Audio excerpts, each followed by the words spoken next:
La voix des possibles, une émission du révérend pasteur Alessandro Tossa.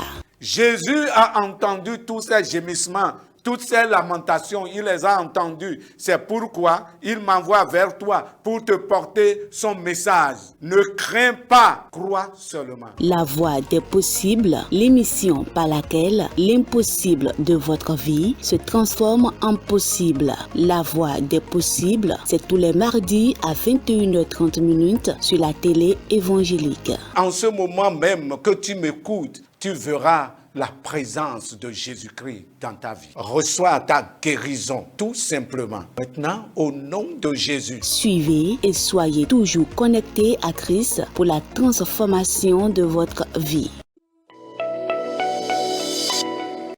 Nous bénissons le Seigneur qui nous a donné la grâce d'être là autour de la parole de Dieu. Et le texte que nous allons partager en ce jour est dans 1 Pierre, le chapitre 5, le verset 8 et le verset 9. 1 Pierre, le chapitre 5, le verset 8 et le verset 9. Et ça dit ceci: soyez sobres, veillez. Votre adversaire, le diable, rôde comme un lion rugissant, cherchant qui il dévorera. Résistez-lui avec une foi ferme, sachant que les mêmes souffrances sont imposées à vos frères dans le monde. Prions. Père Céleste, que le Saint-Esprit prenne le contrôle maintenant de cet enseignement, de cette parole, de ce message, au nom de Jésus-Christ de Nazareth. Amen. Le sujet autour duquel nous allons tourner est intitulé « Le lion rugit, mais toi résiste ». Le lion rugit, mais toi résiste. L'acteur principal autour duquel ces versets sont écrits, c'est le diable. Le diable signifie accusateur ou calomniateur. Le contexte des versets que nous avons lus nous indique que les chrétiens de cette époque-là étaient soumis aux calomnies, c'est-à-dire qu'ils étaient soumis aux accusations mensongères qui attaquaient leur réputation et leur honneur. Le diable tentait donc de détruire leur honneur, de détruire leur réputation. Les chrétiens de cette époque-là étaient aussi victimes de diverses formes de persécution à cause de leur foi. Et ces souffrances auxquelles ces disciples, ces chrétiens de cette époque-là étaient soumis, risquaient de les effrayer comme les rugissements du lion terrorisent et paralysent sa proie. Donc, c'était dans cette condition que ces versets ont été écrits pour situer les chrétiens qui étaient soumis à la persécution et pour les encourager à demeurer toujours dans leur foi chrétienne. Aujourd'hui encore, le diable agit de la même manière et même plus encore, car il sait que son temps est limité et il faut qu'il mette le paquet. En ce temps-ci, toi qui m'écoutes, tu es victime des accusations mensongères. Et ces accusations sans fondement affectent ta réputation et ton honneur.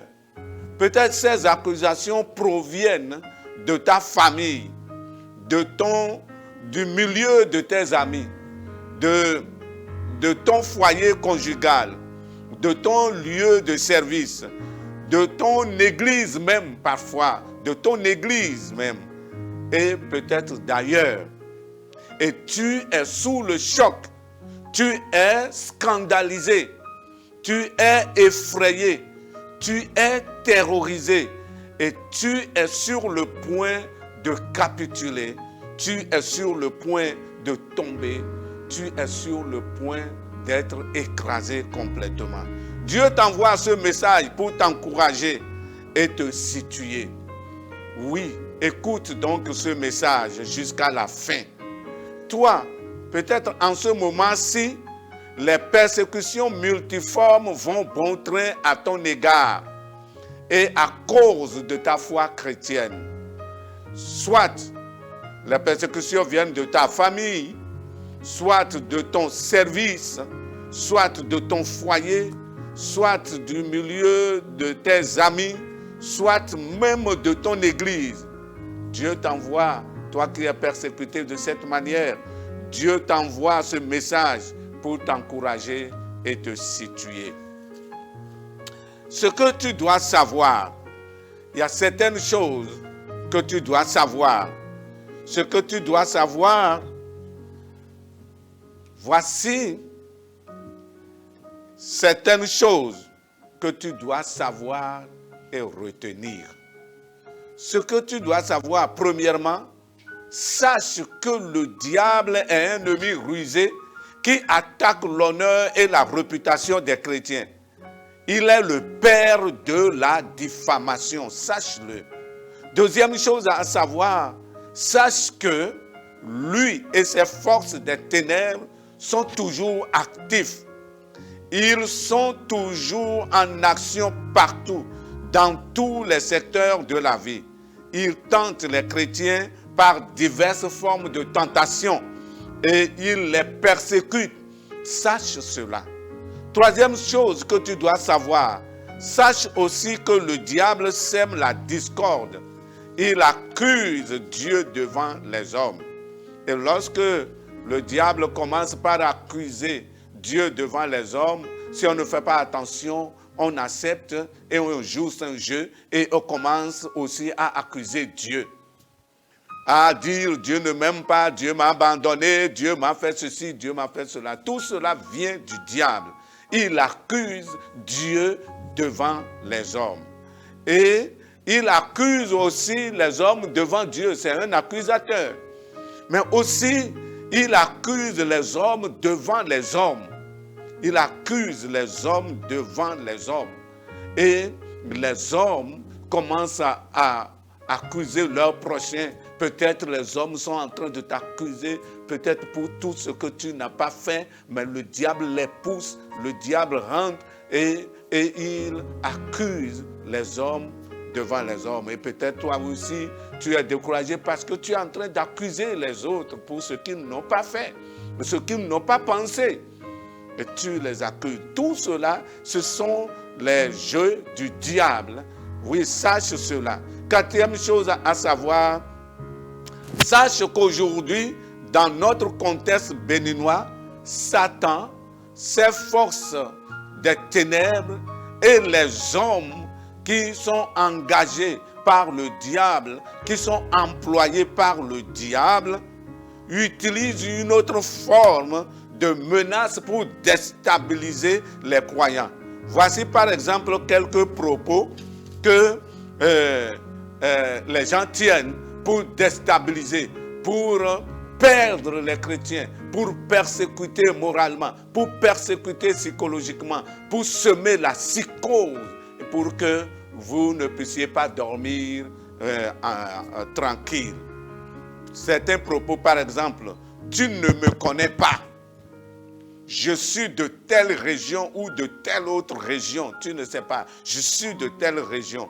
Tout simplement parce que qu'on publie partout que ces régions-là sont réputées diaboliquement puissantes. Et ils brandissent, je suis de telle région et tu ne sais pas. Moi, je suis de telle région. Je suis fils. Un autre propos, par exemple, je suis fils de tel féticheur ou de tel autre féticheur. Parce que, n'est-ce pas, on dit que ce féticheur est réputé et détenteur des puissances sataniques. Oui, un autre propos, par exemple, je suis adepte de tel ou de tel autre fétiche parce que réputé détenir les forces maléfiques. je suis fils ou je suis fille de tel ou tel autre sorcier. Mon père, c'est un sorcier, je te l'affirme. Oui, je te l'affirme. Je suis de tel ordre mystique. Je te l'affirme. Fais attention. Et de ces propos sont de nature à déstabiliser, à intimider. Je suis sorcier.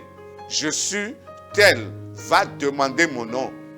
Va demander mon nom. Si tu ne connais pas, va demander mon nom. Je suis tel. Derrière toutes ces choses, le diable. Le diable. Le diable est le patron de toutes ces choses. Sache également que l'objectif du diable, c'est d'intimider, c'est de terroriser, comme le lion le fait pour arriver à bout de sa proie. Terroriser. Le diable veut décourager. Le diable veut te paralyser. Le diable, n'est-ce pas, veut te décourager, te paralyser, te terroriser et enfin t'anéantir. Il est donc clair que le combat est constamment là. Le combat spirituel est constamment présent. Et toi qui fais face à ces oppositions diaboliques, écoute bien ce que Jacques, n'est-ce pas, nous dit, l'apôtre Jacques nous dit, dans Jacques le chapitre 4, le verset 7, et il nous dit, soumettez-vous donc à Dieu, résistez au diable et il fuira loin de vous. Soumettez-vous à Dieu, résistez au diable et il fuira loin de vous. Il faut se lever contre. Il faut résister au diable. Maintenant, vous allez dire, qu'est-ce que nous devons faire pour résister au diable? En quoi faisant? Voici quelques moyens de résistance. Quelques moyens de résistance. Premièrement, la foi. Au verset 9, il dit, résistez au diable avec une foi ferme. Résistez au diable. Et il faut tenir la foi chrétienne, il faut la tenir fermement, cette foi que vous avez. Et cela implique que tu dois maîtriser, tu dois vivre en accord avec la vérité de la parole de Dieu. Et donc, si tu dois vivre en accord avec la vérité de la parole de Dieu, il faut donc connaître la parole de Dieu. Et il ne faut pas connaître seulement la parole de Dieu, mais il faut connaître la saine doctrine de la parole de Dieu. La saine doctrine de la parole de Dieu et d'obéir à la vérité de la saine doctrine. Voilà, aujourd'hui, la faiblesse de plusieurs chrétiens, c'est qu'ils ne connaissent pas profondément la parole de Dieu. Ils ne connaissent pas la parole de Dieu selon la saine doctrine. Ils connaissent parfois quelques versets phares, parce qu'il y a des versets phares que tout le monde connaît, ça c'est populaire et que tout le monde récite. Et ils connaissent ces versets phares et ils les utilisent comme une clé passe-partout et c'est tout. Et c'est ça la faiblesse. Et le diable en profite pour détruire plusieurs parmi les chrétiens, les enfants de Dieu. Connaissez la parole de Dieu. Parce que la foi vient de ce qu'on entend et ce qu'on entend vient de la parole de Dieu. Si vous avez besoin d'une foi ferme, vous devez connaître la parole de Dieu et obéir à la vérité biblique et demeurer dans la saine doctrine. Deuxième moyen de résistance, c'est la sobriété. Le deuxième moyen, c'est la sobriété. La sobriété. Soyez sobre, dit l'Écriture.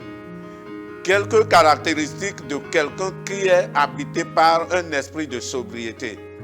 Un esprit sobre est caractérisé donc par la fermeté, la maîtrise de soi, la clarté dans la pensée.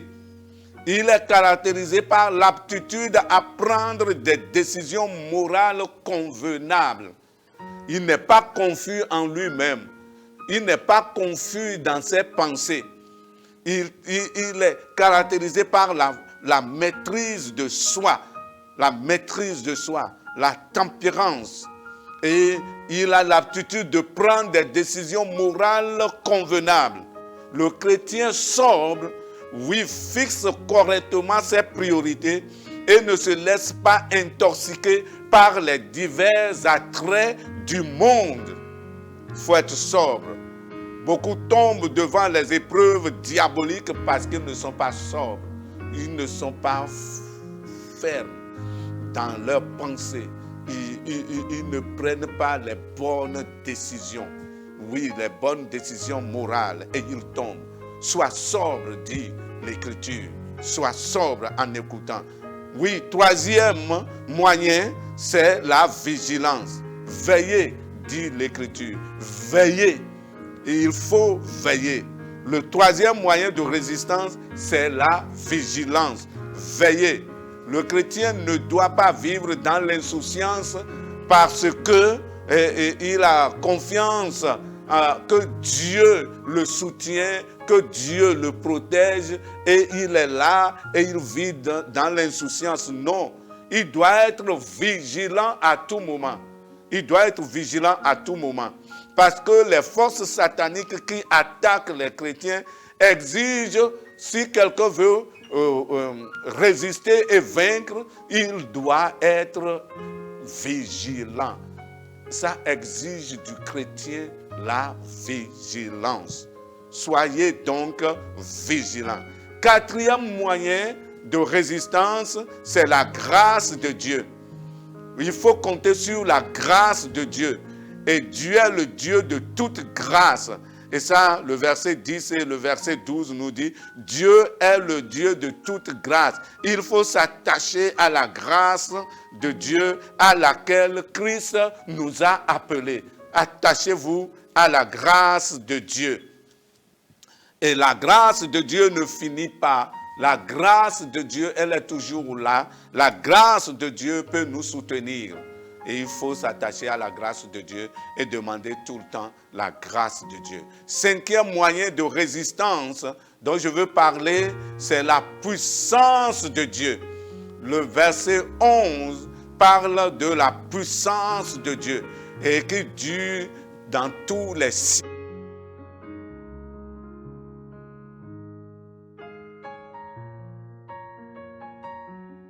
Pas.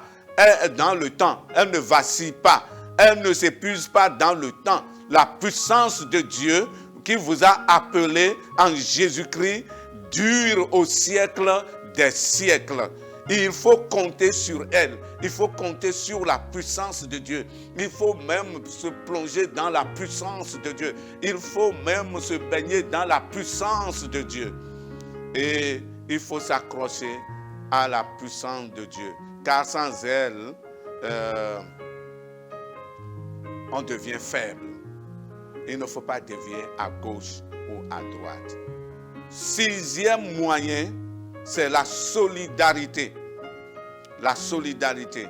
Le verset 9 dit, il faut savoir que certains frères dans le monde ont vécu ça et vivent la même chose. La solidarité. Dans les feux du diable, le soutien d'autres chrétiens est indispensable. Vous savez, les lions arrivent facilement à bout des animaux malades, jeunes ou isolés. Tu traverses la fournaise du diable, oui c'est vrai, mais ne vis pas isolé. Si tu vis isolé, le diable va te détruire. Cherche le soutien d'autres chrétiens, mais expérimentés. D'autres chrétiens expérimentés. D'autres chrétiens matures. J'insiste là-dessus. D'autres chrétiens expérimentés et d'autres chrétiens matures. Et surtout obéissants à Dieu. Ce n'est pas n'importe qui. Si tu vas prendre les gens qui sont déjà dans les mains du diable, ils vont te conduire, ils vont t'amener pour dire, le voici, tout gratuitement. Il faut des chrétiens expérimentés, des chrétiens matures et des chrétiens obéissants à Dieu. Cherche leur soutien, mais ne vis pas isolé. Si tu vis isolé, le diable va t'écraser. Si tu vis isolé, les menaces du diable auront raison de toi. Si tu vis isolé, tu seras bientôt écrasé. Cherche le soutien d'autres chrétiens. Donc, le diable attaque par différents moyens. Il est présent dans tous les secteurs de la vie. Il est présent partout, dans tous les milieux. Et même à l'église, il est présent. Il est présent. Donc, parfois, nous pensons que le diable n'est pas présent à l'église. Le diable est présent à l'église. Le diable va devant Dieu pour accuser les saints et vous dites qu'il ne sera pas dans l'église. Il est dans l'église. Il est partout. Il peut donc attaquer de partout. Mais la Bible nous encourage de résister au diable. Et si la Bible dit, c'est que nous avons la force. Et il fuira loin de nous. Frère, toi qui m'écoutes, résiste au diable et il fuira loin de toi. Tous ceux qui te menacent là, résistent et tu verras qu'eux-mêmes, la peur va changer de camp. Et eux-mêmes, ils auront peur de toi. Donc, résiste par la foi, la sobriété, la vigilance, la grâce de Dieu, la puissance de Dieu, la solidarité. Et je vais dire que tout ce que j'ai cité, ce n'est pas une liste exhaustive. Il y a encore beaucoup d'autres choses qu'il faut ajouter à votre foi chrétienne pour être solide. Oui, que Dieu, n'est-ce pas, vous bénisse et que Dieu vous soutienne et que Dieu vous garde au nom de Jésus-Christ de Nazareth.